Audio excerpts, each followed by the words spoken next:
This series presents information based in part on theory and conjecture. The facts that will be presented are true. Scientists representing the world's foremost research centers took part in the examination of the evidence.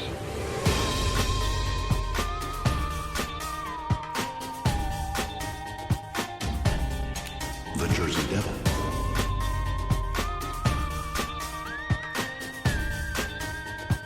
El Chupacabra.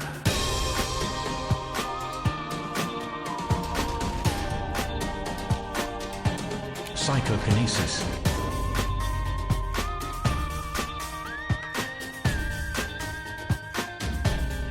The Mothman.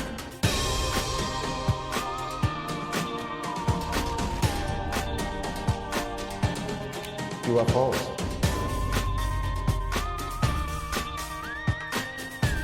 Spontaneous human combustion.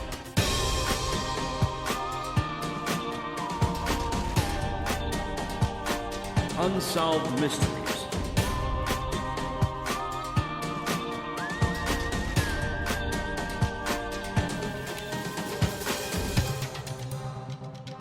Hi, and welcome to Paranormal Guys. I'm Chris. I'm Chad. And together, we have a combined IQ of at least 175. Minimum. Just minimum. Well, what baseline's 100, right? For normal functional person. I guess. So 175. I'm ballparking. Oh, okay. That works. Probably.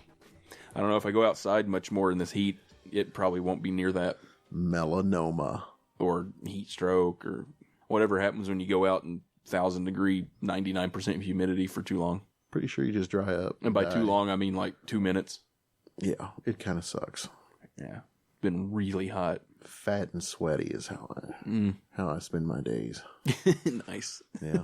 That makes me that much hotter. Well, fortunately enough, last week, I put another birthday party in the bag, and for whatever reason, we actually had decent weather, and it was 80. This is the last theme party, isn't it? No.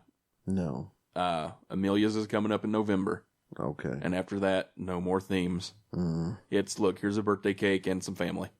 There you go. That's what you need.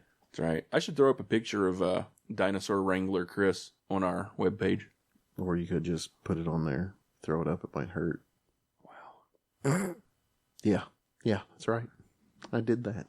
So anything going on with you, Chadwick? Well, no.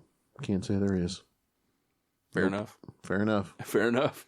Well, yeah, nothing really exciting going on this past couple weeks. Instead of, other than getting the birthday party knocked out. Talking about, you rode a dinosaur, you found some bones, there were some eggs. I think actually you took some DNA samples. All part of the elaborate birthday party. Exactly. That, like I said, done with the themes after November. Well, you're lost, sir. Whatever. You need to start having theme parties. Really? Yeah. They would all be Halloween. Sure, but that's why you should have them. This year it's Vampire Halloween. This year it's Witches. This year it's really messed up and nobody showed up because it's a Rob Zombie Halloween. Oh, poor guy. Yeah. Oh, but anyway, Chad, a little bit of Paranormal Guys news before we get into some news. You're going to talk about some activities that will be attending? Activities coming up for the Pong guys. Yay. That's redundant though, isn't it? Pong guys. Pong, yeah. Paranormal guys. Guys is already in there. For the Pongs. Yeah. For the Pongies. But yeah, anyway. Coming up September 17th, Chad. Yes.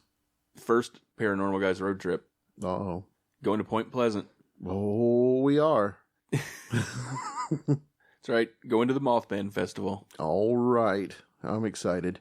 I want to go see the munitions area. We may do that. It depends on whether the tours are sold out or not yet. No, I don't think they will be. I don't know. The website says they're very popular and sell out quickly. Yeah, but I think we'll be okay. I mean, we can break in. God knows I'm not walking out in that heat if it's still hot. No, if it's like this, we go get our picture taken in front of the Mothman statue and then go to the theater they're doing the talks in and go see the Mothman the musical. Back to the hotel room and then, that's it. There's no walking around. Mothman the musical, Mothman folk singers, Mothman closet protection presentation service. Cedar panels. Yeah, cedar panels. Let's see. What else was there going to be? I don't know. I probably made a lot of that up, but I'm pretty excited about going. I am too. It's some kind of anniversary of the Mothman. Do we know what kind of gift he's going to be receiving? I mean, I think, is it the 50th anniversary of his sightings? Sure. Point Pleasant. I mean, maybe. You didn't research any of this? Not really. Oh, okay. I know it's the anniversary of something. I'm excited. You know, even, this is off topic, but speaking of anniversaries, you know, next year is the anniversary of the Patterson-Gimlin footage. Are they having a Patterson-Gimlin footage festival? Well, I mean, the Ohio Bigfoot Conference will be celebrating that. Mm.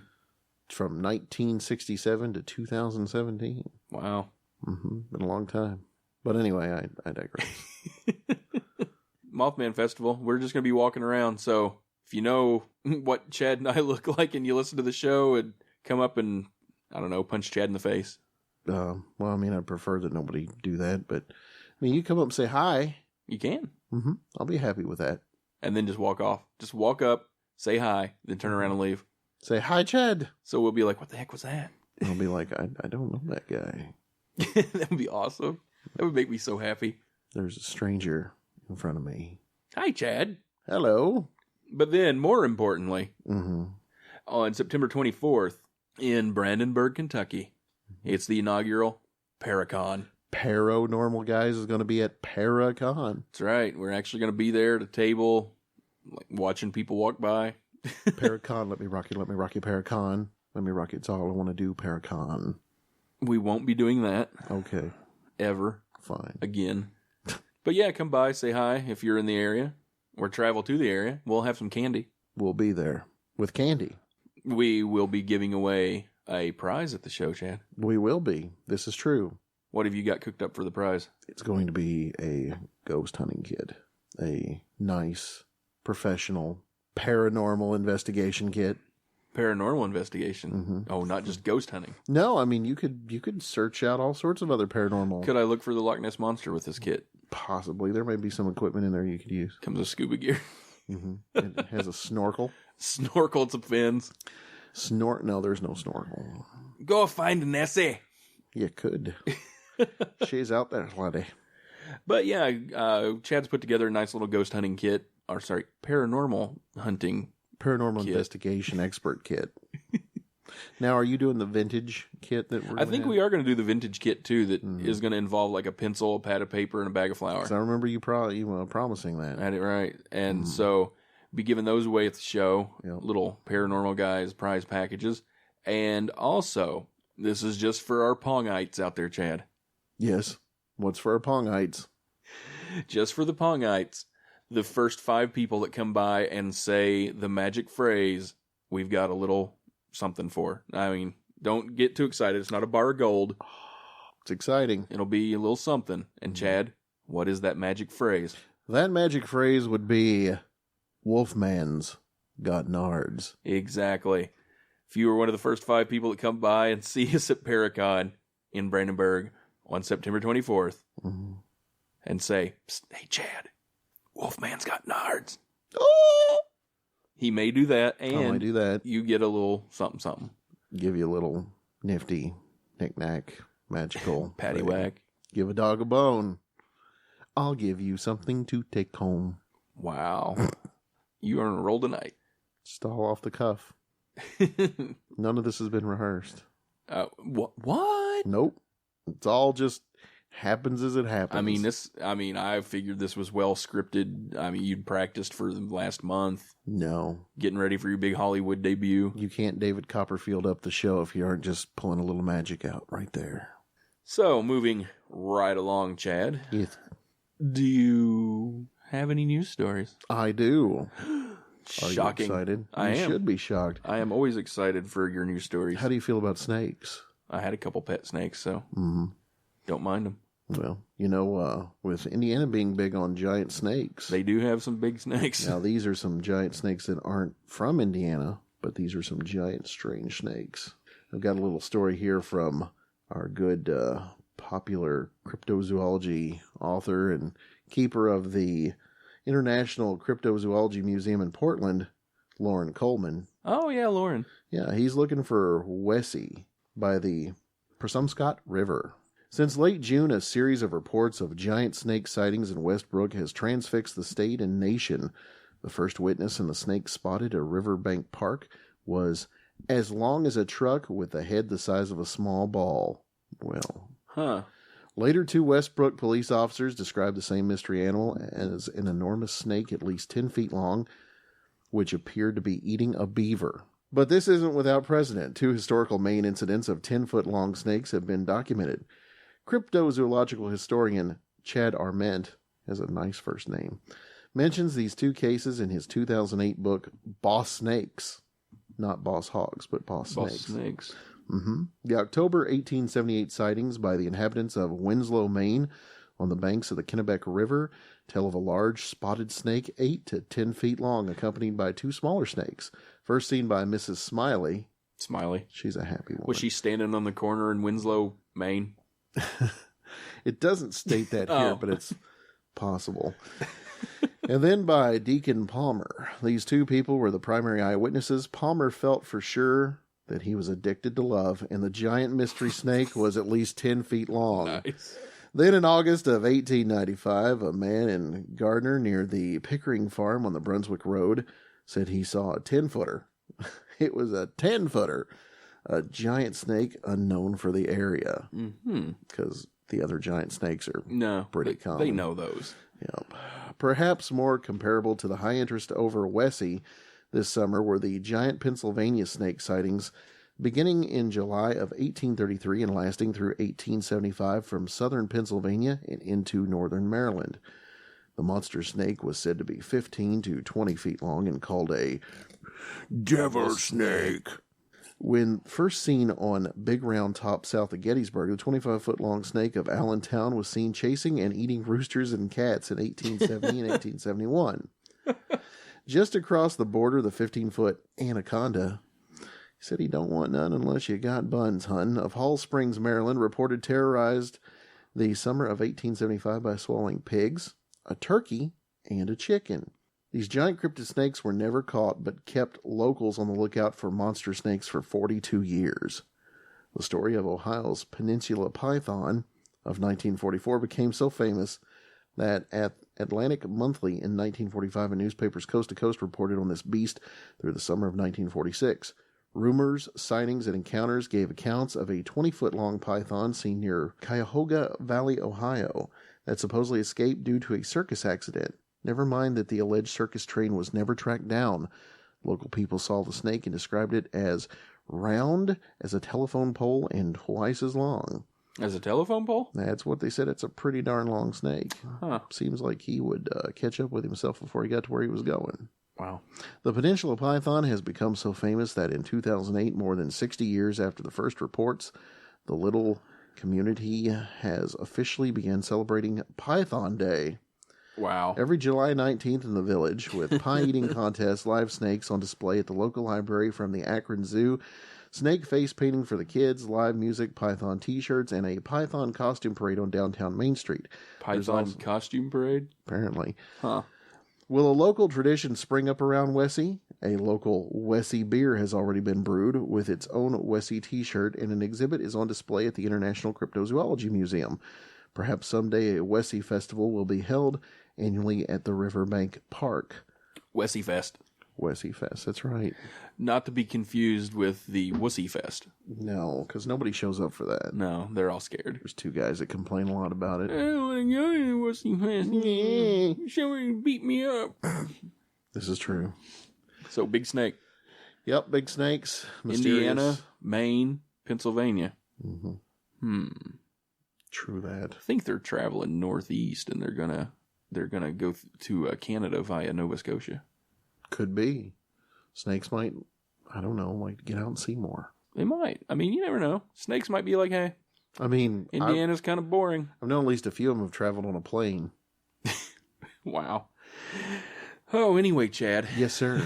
Moving right along. Let me tell you a little something about a New Jersey resident. New Jersey, you say? Yes. He believes he may have finally captured a Jersey Devil on camera. When you only catch a brief glimpse of something bizarre, it's easy to rationalize what you saw.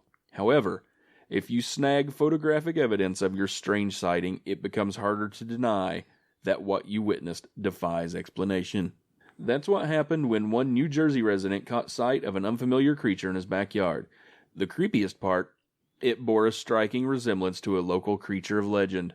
One New Jersey-based Imgur user posted a picture of a strange, smooth-skinned creature hopping over his fence with a simple question: what the hell is this animal? Some people immediately suspected it was the Jersey Devil, a legendary creature that has been reportedly sighted all over the state since the mid-1800s, sometimes with wings, other times with cloven hooves and a forked tail.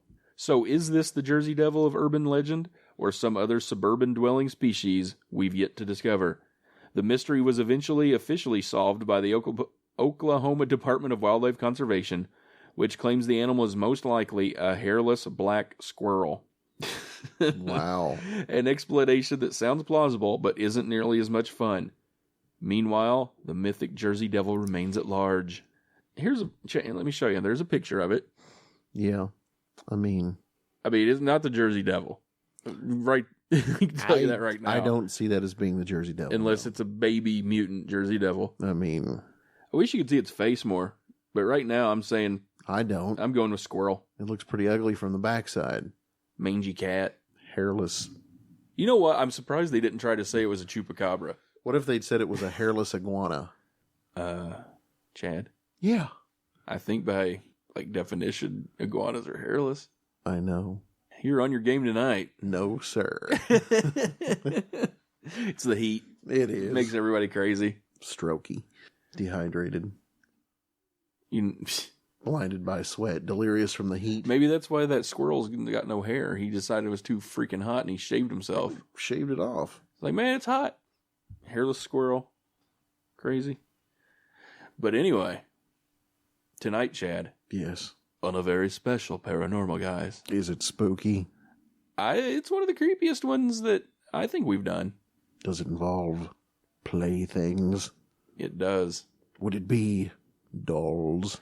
Haunted dolls. I like action figures better. Well, that's what I tell my wife. Mm-hmm. They're not dolls. They're not toys. They're collectible action figures. Yeah, she buys that, right? No, she doesn't.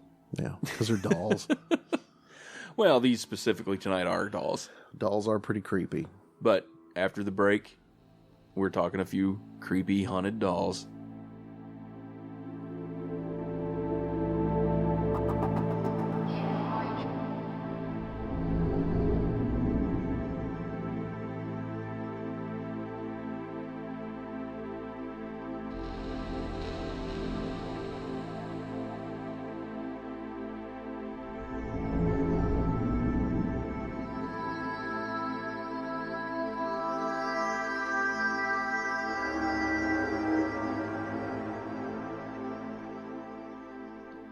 All right, and welcome back from the musical interlude there. Hello, hello.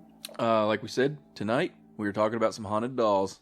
Scary Haunted dolls. Mm-hmm. If you go to YouTube, Chad, you type in haunted dolls, you're going to get hundreds of videos of any kind of random doll, and you get anything from the doll falling over and them saying it moved on its own, it's haunted, to something looking a little, just a creepy looking doll. Yeah, we have to trust the internet. You do. It's 100%. Well, unfortunately, a lot of those are fake. Yeah. But occasionally you get like a good looking one. There's all kinds of like famous haunted dolls that have their own particular little shtick. Uh-huh. One of them is you're gonna like this one. Okay. Okiku. Okiku. It's a Japanese doll. Uh-oh.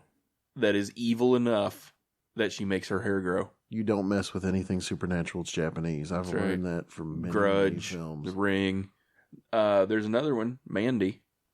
She's a fine girl. She is at that. And the people say Mandy.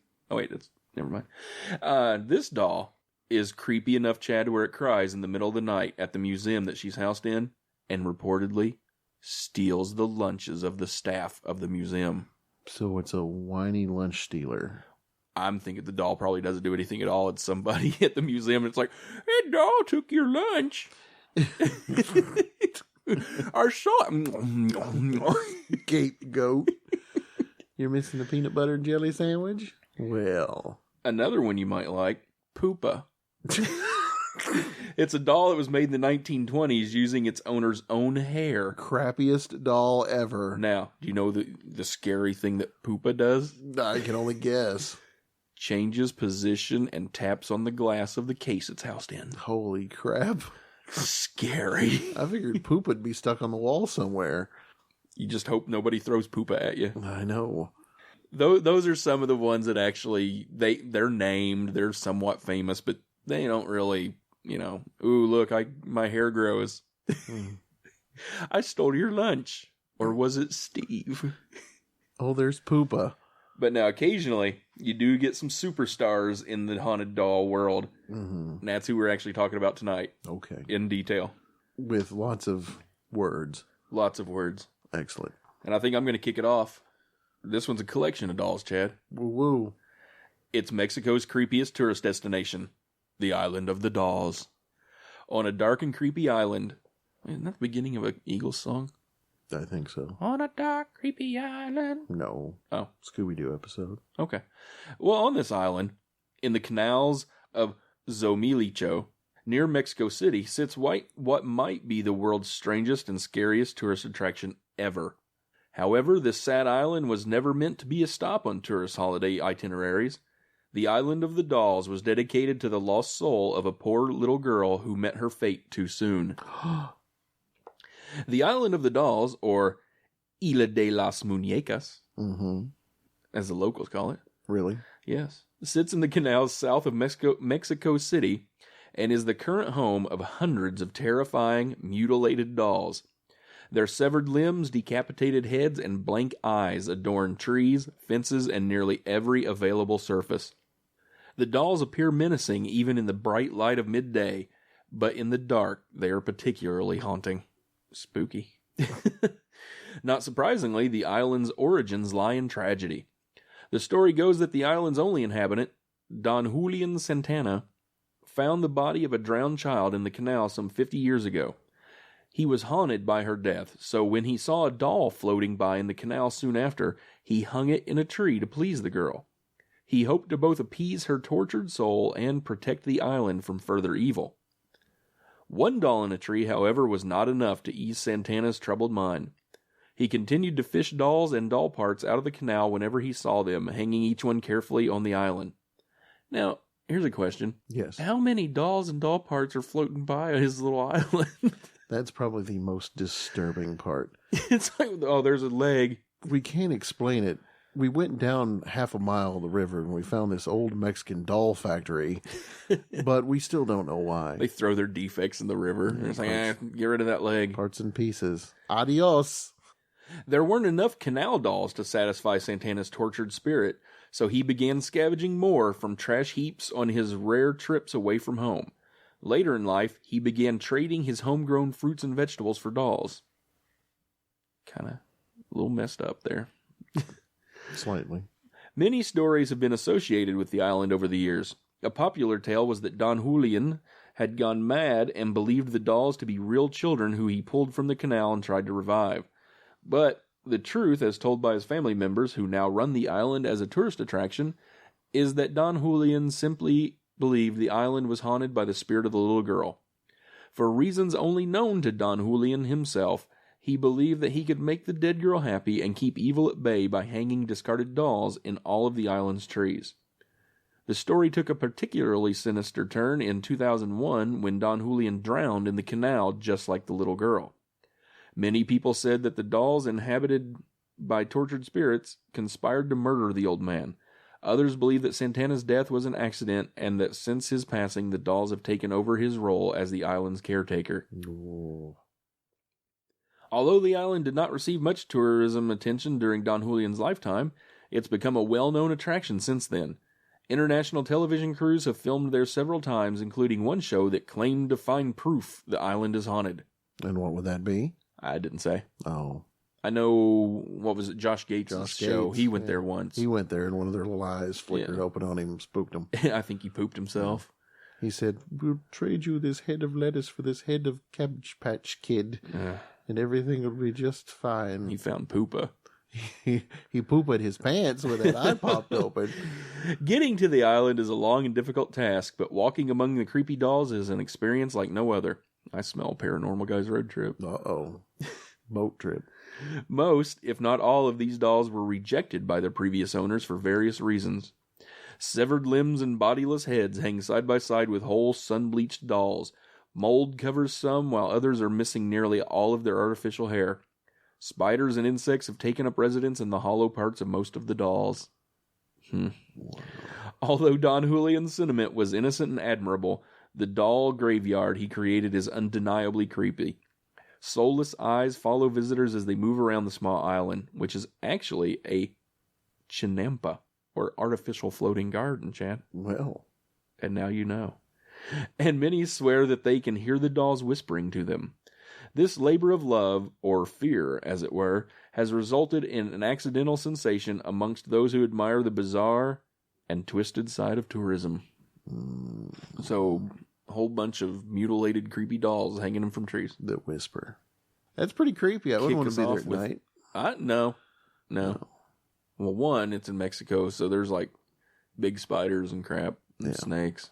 Then you have the added bonus of, severed doll heads, and that place is just a giant fire hazard. You know those dolls will probably go up like right like that. They're the older dolls, so yeah. One little lightning strike and you get that weird drippy on fire plastic stuff going. It'll look like one big melted candle someday. It would be that heat going through that plastic all melting together, but people would swear they could hear them all screaming on that island for hours. What one do you have up for us, Chad? I have an interesting story. Interesting, you say? Yes, about some of your more famous dolls that are associated with voodoo. Hoodoo. Voodoo zombie doll. A woman in Galveston, Texas, purchased supposedly a real haunted New Orleans zombie voodoo doll on eBay in 2004. Well, it had to be official if it was off eBay. Never question the authenticity of a haunted item on eBay. No. I mean, if it's on eBay, it's real. Especially if we're selling it. Just like if Wikipedia says it, it's true. It didn't look like much at first, being made of string and cloth with a couple of nails thrown in for character. Looks more like something your cat might cough up. Thinking the silver coffin that the doll arrived in was just for display purposes, she took it out of the small coffin and displayed it. She told interviewers this was a real big mistake. The doll began randomly attacking her. She had cuts and bruises and had been gashed open on her leg. One evening, the woman was in her bedroom reading a book when she heard a tapping noise coming from down the stairs area. She was curious to find out what was causing the noise. She opened the door, only to find the voodoo doll on the floor because it fell. Actually fell off the shelf. This continued for several weeks. She would hear a tapping noise and find the doll on the floor. Well, she needed to put it on a more level shelf. Well, tapped, rolling head and feet up and down. One night the woman went into her porch room and felt a stinging. She looked down and saw 3 claw marks on her ankle. She quickly knew that it was the doll, and she knew that it had to have been the doll because it scared her cat as it ran away. That's right. It's a 3-toed voodoo doll. That wasn't in the story. I'm just assuming. Well. After this, she put the doll back in its little coffin and shoved it into the basement, praying it would stay away from her. For weeks, she heard evil laughs and giggles. Tee-hee. Is that the official evil laugh? That was an evil laugh. But she wouldn't dare to open the basement door. The doll then began to haunt her in her dreams. She tried to burn the doll, but it wouldn't work. She tried to cut it up, but the scissors broke, as well as the knife she used. Those low-quality items that she bought at the dollar or less store are not going to effectively destroy this evil doll. At this point, she buried it in the cemetery, but apparently not deep enough, as soon after it appeared all dirty on her doorstep. She then resold it on eBay and got really, really bad feedback. But the buyer said it disappeared from her home. The woman found the doll on her doorstep and sent it back to the buyer. The buyer complained that it disappeared again, so when the woman found it on her doorstep again, she wrapped it up securely and then sent it back once again. This time the buyer said the box was empty. The woman found the doll at her door again. 2 years later, the woman was finally able to get rid of the doll. The voodoo zombie doll is now in the possession of a self-proclaimed ghost hunter who hopes to unravel its story. I mean, I wonder what kind of feedback she did get from eBay. No, I sent it to you. Item never arrived. No, it was, Refund approved for buyer. It was in the box, I swear. But I had a tracking number. I swear, it was in the box. It was FedEx. What? You didn't get it again? I sent it FedHex. Oh. And the tracking number's 666-666-666. Now, have you seen a picture of the zombie voodoo doll, Chad? No, I didn't actually see a picture. All right. Chad, I'm going to show you a picture of zombie voodoo doll. Yes. Now, I want you to tell me how threatening and frightening this would be. Wow. I mean, that description of it looks like something your cat threw up is pretty dead on. It looks like the bottom of a grandma's knitting basket. Yeah. Just the random. And I'm serious. They did. It's like they took two old-timey, antique-y looking nails and just went, here, we'll put these in the middle of it. She'd open the damn thing up. There was probably a tiny human skeleton inside of it. Probably. That'd be the only way it would be creepy. Be like, if I just took this out, we're done. Yeah. Oh, hey. Fix that problem. I mean, it was authentic and from New Orleans, so it had to be real. I've got a voodoo doll from New Orleans. Does it attack you at night? No. No ankle biting and Not so far.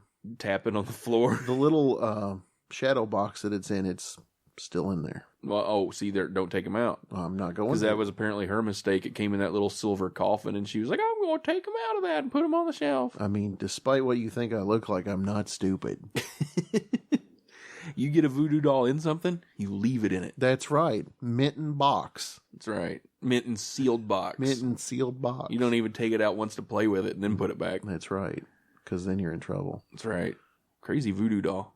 What do you got? What else you got coming up here? Well, Chad, I think now dolls? we are on to the point of the show where we're going to talk about a couple that people probably heard about. The heavy hitters? The heavy hitters. Uh-oh. The big guys. Mm-hmm. I've got Robert, Oh, no. the haunted doll. And the majority of this story is from atlasobscura.com. Okay. Here's something most people would agree is true about Robert the doll. He's terrifying. Ostensibly a 3-foot-tall little boy in a sailor suit, his careworn face is only vaguely human. His nub of a nose looks like a pair of pinholes. He's covered in brown nicks like scars. His eyes are beady and black. He wears a malevolent smirk. Clasped in his lap, he's holding his own toy, a dog with garish popping eyes and a too big tongue lolling crazily out of its mouth. Here are some other things that people also agree is true about Robert. That he's haunted, and that he has caused car accidents, broken bones, job loss, divorce, and a cornucopia of other misfortunes. He's quite the mischievous one. He is. Robert is 111 years old and lives at the Fort East Martello Museum in Key West, Florida. Before that, he was property of Robert Eugene Otto, an eccentric artist and member of a prominent Key West family. Robert was a childhood birthday gift from Otto's grandfather, who bought the doll during a trip to Germany. Otto's relationship with the doll continued into adulthood.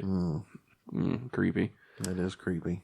What people really remember is what they would probably term as an unhealthy relationship with the doll, says Corey Convertito, curator of the museum and Robert's caretaker. He brought it everywhere. He talked about it in the first person as if it weren't a doll. He was Robert, as in he is a live entity. No. After some digging, the museum traced Robert's origins to the Steiff Company, the same toy maker that first manufactured a teddy bear in honor of Theodore Roosevelt. Robert was most likely never intended to be sold as a toy. A Steiff historian told the museum that Robert was probably part of a set fabricated for a window display of clowns or jesters. Robert's little sailor suit was not supplied by the company. It was probably an outfit that Otto himself wore as a child. According to legend, young Otto began to blame mishaps on the doll. While this could have been laughed off as childish storytelling, adults also started noticing odd occurrences, especially as Otto and Robert grew older. As an adult, Otto lived in a stately home he called the Artist House, where Robert could be seen positioned at the upstairs window. School children swore that he would appear and reappear, and they avoided the house. Myrtle Reuter purchased the Artist House after Otto's death in 1974, and also became Robert's new caretaker. Visitors swore they heard footsteps in the attic and giggling. Reuters said Robert would move around the house on his own, and after 20 years of antics, she donated him to the museum in 1994. While haunted doll stories are not uncommon, the case of Robert is unique in that so many claim to have witnessed his evil firsthand. Visitors who have seen him claim to have witnessed his expression changing into a menacing smirk, and a plumber once fled from the house claiming he heard the dog giggle. Robert, still dressed in his white sailor suit and clutching his stuffed dog, has also reportedly pulled pranks aplenty on those who care for him. A museum employee once cleaned Robert and left for the evening, locking the doors behind him and shutting off the lights. When he arrived the next day, several lights, including the one near Robert's case, were on. Also, Robert was placed differently than when the employee last saw him. Stranger still, the bottoms of Robert's shoes were coated in fresh dust as though he'd been walking around the museum. Oh, no. More than once, employees have reported hearing a sound like someone tapping on glass as they pass Robert's case. When they turn to look, they have seen Robert's hand pressed against the glass. Spooky. Today, Robert lives quite comfortably, though, well guarded, at the Key West Martello Museum. Visitors are welcome to see him, though taking pictures has proven to be difficult. Cameras tend to stop working when pointed at the doll, only to resume normal function outside the museum walls. The artist house, too, is open to the public, having been turned into a bed and breakfast. Visitors who stay in either the turret or attic rooms often report strange occurrences and sounds, as though someone is pacing the floor or watching them while they sleep. The staff just smile and nod, knowing that it's actually Anne watching over them. Otto's wife, I believe it was. Killed herself. Though Robert is available to take visitors year-round, the best time to introduce yourself to him, a practice recommended and followed by the museum staff, is during the month of October. During that month, Robert is taken from the Martello Museum and housed in the historic Custom House a few blocks down. It's during this time of year that he is said to be most active, and the employees always leave a bag of peppermints in his case with him in an attempt to cajole him into behaving. Well, they swear that there are always fewer candies the next morning. Like a stolen lunch. Rodents. He ate them peppermints. Since Robert arrived, visitors have flocked to the museum to get a look at the mischievous toy. He's appeared on TV shows and has had his aura photographed. He is a stop on a ghost tour, and he's inspired a horror movie. He has a Wikipedia entry and social media accounts. Fans can buy Robert replicas, books, coasters, and t-shirts. And they can, and do, write to him. Wow. He gets probably 1 to 3 letters every day, says Convertito. But they aren't typical fan letters, they're often apologies. Many visitors attribute post-visit misfortunes to failing to respect Robert, or even openly disrespecting him. And they write begging for forgiveness. Others ask him for advice or to hex those who have wronged them. Well. Convertito says they have received around 1,000 letters, which they keep and catalog. Wow. Robert's pretty interesting. He is. You know, it's funny how there's variants on the story, too. Like, that's one of the few times I've heard them refer to Robert's origin that wasn't from his nanny, who happened to be a voodoo person, right, who created the doll. Right, I had heard that one too. Also, they say that Robert shows signs of aging because a psychic claimed that his soul was slowly dying, so his hair was starting to turn gray. Really? Mm-hmm. Also, if you wanted to get a picture of Robert that wasn't blurry, you had to ask his permission first. That story hinted on that, but it didn't really take it too far. But a couple of stories I did read said that you had to ask Robert permission to take his picture, and if you did that, more than likely your picture was going to turn out right. Yep. But if you just went in and took it, those were the ones that ended up blurry, or the camera didn't work, or you just ended up with nothing on the film. Yeah. Everything I've seen, they claim Robert's still pretty active. Yep. For an old guy. Key West. We'd go down there. Good. Paranormal guys adventure trip. Margaritaville. That's right. Wasted away again with Robert the Haunted Doll. Mm-hmm. Searching for his long lost coal black soul. Well, Chad, I think we have one more to finish the night out. And this is probably, if you've heard of any haunted doll, this is the one you're going to have heard of. If you've watched any recent horror films, then you've heard of Annabelle. Now, what a lot of people don't know is Annabelle is actually the name of a Raggedy Ann doll that was given to a girl named Donna in 1970 by her mother. So the doll that you see in the movie looks nothing like the Now, I have actual not doll. seen The Conjuring or Annabelle. Uh-huh. What do they... Is it even close to being a Raggedy Ann doll? No, she looks like one of those crazy, spooky, ventriloquist dummy kind of dolls. Really? Like they've combined it with one of those Victorian-looking carved out of wood with ceramics. Weird, just weird. Okay. And she looks really evil and All right. twisted. But yeah, she was actually given to a girl named Donna in 1970 by her mother. Donna and her roommate Angie shortly thereafter noticed that Annabelle would move around the room while no one was watching. Mm-hmm. So she was quite active as well. After it went on for a while, they began to find messages on parchment paper in the apartment like, "Help me, help Lou." So these weird messages would just show up. Neither of the girls kept any parchment paper in the apartment, so the paper is just materializing from nowhere. A medium was contacted and told the girls that the doll was possessed by a young girl named Annabelle Higgins, who was buried beneath the building they lived in. The spirit said she loved the girls and wanted to stay with them forever and ever. Donna gave it permission to inhabit the doll and stay with them. Mistake number one. Yeah. Yeah. Never give something permission to hang out in your weird, creepy doll. Activity ramped up at this point. Annabelle moved around the apartment more, and a strange red substance was found coming out of her hands at one point. Lou, a friend of the two girls, was also attacked by Annabelle. He awoke one night to find her at his feet, who then moved up to his chest and began to strangle him. Nice. So, yeah. Lou blacked out and woke up the next morning with plans to get rid of Annabelle. Yeah. Yeah, he planned on it. Kind of don't blame Lou. Lou didn't act quickly enough, though, as the next day he and Angie heard noises coming from Donna's bedroom. When they went upstairs to inspect the room, all he found was an empty room except for Annabelle, who was tossed on the floor in a corner. Lou looked around the room, but as he got close to the doll, he got the feeling that someone was behind him. As he turned around, he had a searing pain in his chest, which turned out to be 3 vertical and 4 horizontal bleeding scratches that mysteriously healed over the next 2 weeks. An Episcopal priest named Father Hegan was contacted in through Father Cook of the church, Ed and Lorraine Warren, which I think most of us have heard of Ed and Lorraine Warren. The Warrens. The Warrens. They were contacted. The Warrens determined that Annabelle was not possessed by a young girl, but by an inhuman entity bent on possessing and or killing all 3 of the friends. The Warrens agreed to take the doll, and Father Cook performed a recitation of exorcism blessing on the apartment.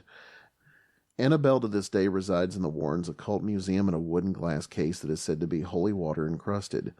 Annabelle, a little creepy. She gets out there. And you know what? I think one of the creepier things about Annabelle is, you take the voodoo doll, you take Robert, you take the dolls on that island.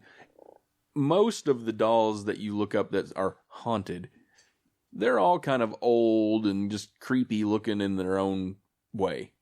Yeah. Whether they're just beat up, they're missing parts, eyes, whatever. Annabelle just looks like good old happy Raggedy Ann doll. Raggedy Ann doll. Sitting there smiling at you. Choking you to death. Like, die! Die, mother.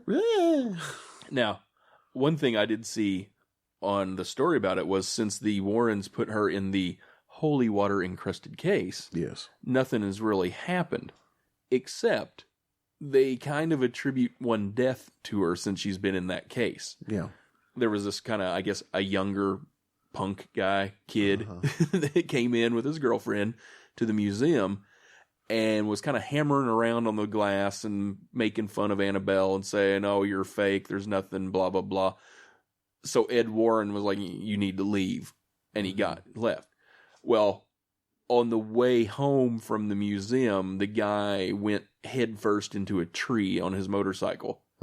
Killed him dead instantly. His girlfriend was in the hospital for over a year. Wow. So they kind of give that one a little bit of, yeah, Annabelle probably had something to do with that. See, you don't poke fun. No. With spooky haunted dolls. No, you don't. Here's what gets me. Yeah. Why do they all have to be dolls? Why can't you get like a haunted Darth Vader figure? Well, I don't know. Maybe he's too specific. Raggedy Ann.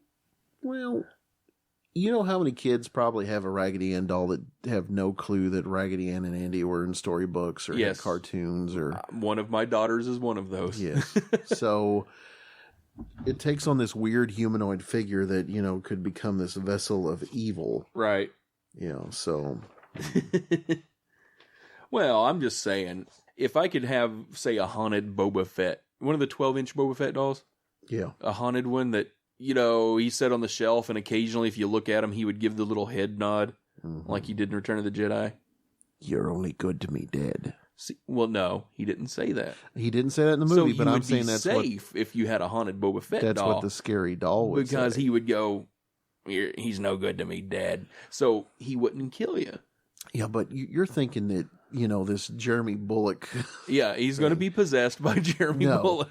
This is going to be the doll is going to paraphrase something and make it work to his advantage. So it's going to be a demon that has seen and is aware of Star Wars and what Boba Fett has said, and he's going to go, wait, he said you're no good to me, Dad, but if I change that to you're only good to me, Dad. Yeah, you wake up in the middle of the night, Boba Fett's there on your chest and leans forward, you're only good to me, Dad, and then you choke to death on that launching missile that he has. He shoots it down your throat. Yep.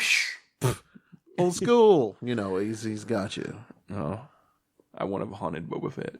Well, if you look around on eBay long enough, especially now that, after this show gets out, haunted Boba Fett doll. Haunted Boba Fett doll will probably pop right up. All I'm going to say is I need authentication. A certificate of authenticity. I need video, and I tell you what, Chris, come up with $300 for me. You'll find me a haunted Boba Fett. In a week, I'll have you a haunted Boba Fett doll with a certificate from someone who is certified to prove that an inanimate object is haunted or possessed by the spirit of pure evil, and I'll get that for you. I want it signed by the Pope. Oh, that'll be fine. Yeah. Okay. That's not a problem. $300. Yeah. Huh. Yep. Well, we do have that donate page on the website. For those of you that would like Chris to get his haunted Boba Fett action figure, that's right, action figure. Then if you'll get $300 to us, 12-inch action figure. 12-inch. Yes, I don't want the 3 3/4. Okay, then we'll make that work. Okay, awesome. Mm-hmm. I think on that note, we're wrapping up the haunted doll show. Yeah, what do you think of haunted dolls, Chad? I think haunted dolls are pretty creepy. That's why I don't have any. Well, that's good. Well, I mean, I got a ventriloquist dummy or two, but surprisingly enough, they don't bother me that much. You remember Lester, don't you? I do remember Lester. I have one of those. Somewhere in a box. I have a Charlie McCarthy. Nice. And I have a replica of Slappy from the squirrel? No. From the... Wasn't that his name, Slappy? From the Goosebumps? Maybe. Yeah. Anyway, it's the Goosebumps ventriloquist dummy. Okay. And his eyes move. Ooh. He had a fancy doll. He's a fancy lad. Haunted dolls? They are. They're crazy. Spooky and creepy. But anyway, Chad, if you have been perusing the internet anytime over the past couple weeks, you'll have noticed that the old Paranormal Guys website's been all updated. I did notice that, and it looks fan-freaking-tastic. Well, thank you. It does. Yeah, we updated that a little bit. Different look, different kind of organization to it and everything. Mm-hmm. We put a sign-up on the page to where if you would like an email letting you know whenever a new show drops, you just sign right up there and new show goes up, boom, email in your inbox. If you want your finger on the pulse, you'll do it. The Pong Pulse. That's right. Which is probably elevated. Blood pressure. Too much cholesterol. Another thing we put up there is we actually have a picture section. So if you are curious as to what Chad looks like. Bringing sexy back.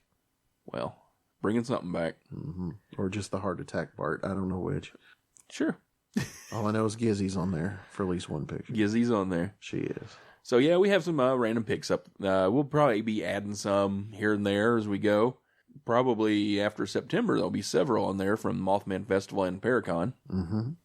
And like I said earlier, there is a little page with the title of Donate on there. There is. As you may or may not know, we are not paid to do this super entertaining program.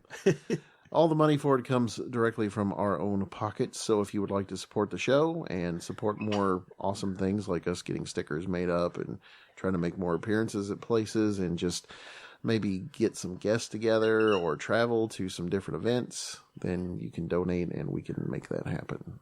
You mentioned stickers there, Chad. Mm-hmm. We do have some stickers. Decals.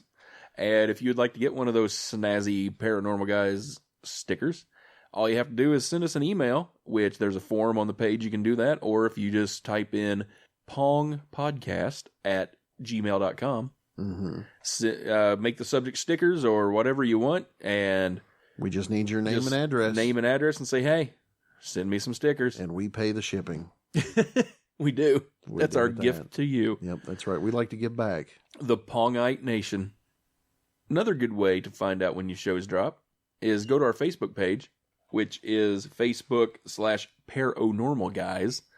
And whenever a new show drops, you instantly get notified there as well. Dropping like it's hot. And we're getting quite a few new likes there on Facebook. We're getting some new Facebook friends, which is awesome. Really groovy.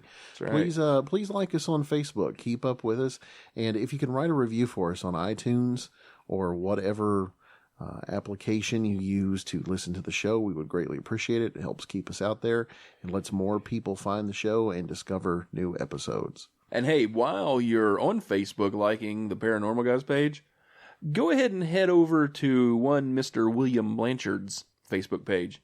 He's at facebook.com/William Blanchard Soundtrack. And he's the gentleman that does all the music for the show.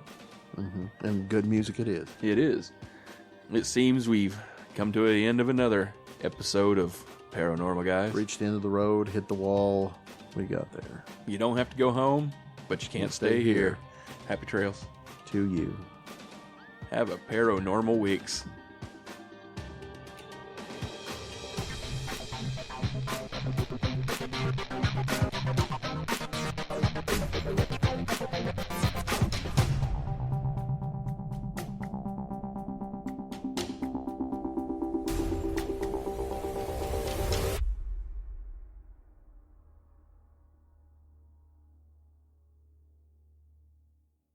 Tiniest Jersey Devil ever.